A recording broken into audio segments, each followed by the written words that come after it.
who asked to come to a prison and give presentations to men that were incarcerated, who were some of the most neglected of a population that were not properly being serviced when it comes to issues and awareness of sexual assault and domestic violence. That began for me a real serious education that I needed, that our community needed. And as a result of that, I developed a program with a couple other people called Ujima Men's Educational Program. And that program has been in existence now for 20 years in the city of Milwaukee, Wisconsin, through Asher Family Services. It's a very acclaimed program.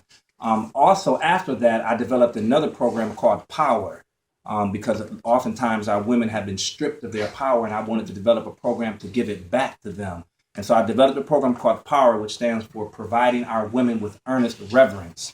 Now, I'm going to give you a snippet of what that is about by reading to you the pledge that I developed for men. And I'm going to read this pledge to you. It's a pledge of reverence.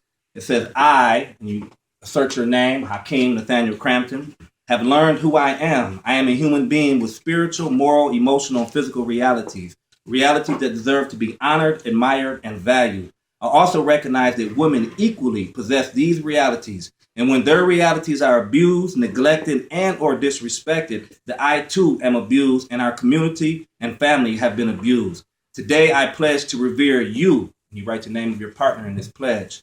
To honor, admire, and value you, not because you want me to, but because you merit it as a woman. Today, I pledge to love you with the respect you deserve. Today, I pledge to reverence all women and a commitment of cooperation and service to our family and community.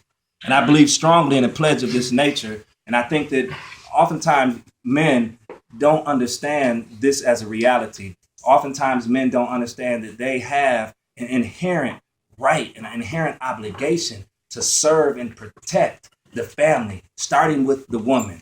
And I honestly and earnestly believe that deep in my heart. When I was a teenager, I witnessed a sexual assault taking place. And I stopped this young man who was a friend of mine from committing this sexual assault. And the woman was also a friend of mine. And I didn't see her again for 20 plus years. And when I saw her, she broke down in tears. I didn't understand the impact that my intervention had on her life. And she grabbed me and said, "Thank you for what you've done for me." And I didn't know what she was talking about because it had happened so long ago. I didn't forget, but I didn't realize the impact of it. She expressed it to me and explained it to me, how it had changed her life because she was about to be a victim of sexual assault. And so I really, really am honored to have received this invitation. Thank you so much to come here and present. I want to introduce you to spoken word poetry for those that don't know. I do spoken word poetry. I began writing spoken word poetry as a way to express some of the deepest pain that I had in my own life. The pain from having been a part of a plague in our community at one time in the early mid-'80s when the crack cocaine epidemic hit this community of Jackson very, very hard. I was a teenager with little guidance, with little education, and I became involved in the crack cocaine epidemic by selling drugs to our community. And once I became about the age of 18, I woke up and realized that I was hurting our community. I was destroying our community.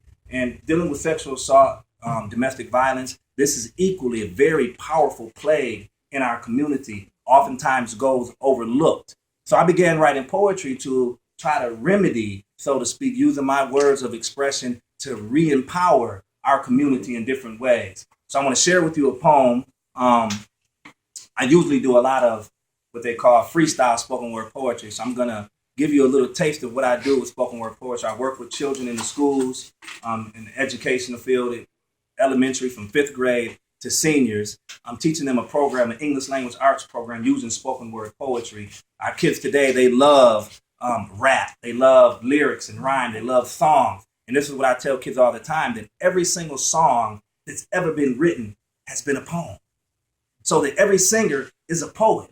So poets don't get the recognition that they deserve and the recognition they need. And that's how important and impactful poetry is in our lives and in our community. So I'm going to share a piece with you guys. You guys ready? Mm-hmm. All right. All right. Yep.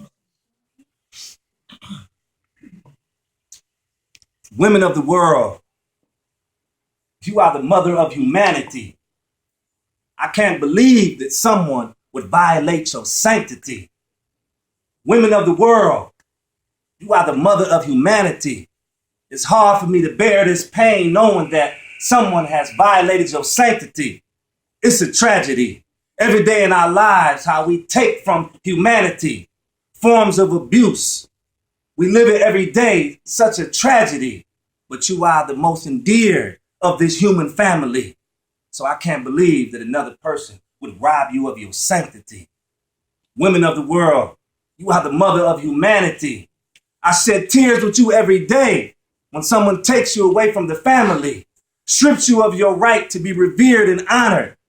It's a social malady. Domestic violence is also real. So wake up to this reality.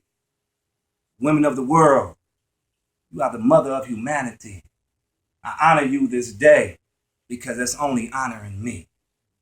Thank you. Thank you. Thank you, Hakim.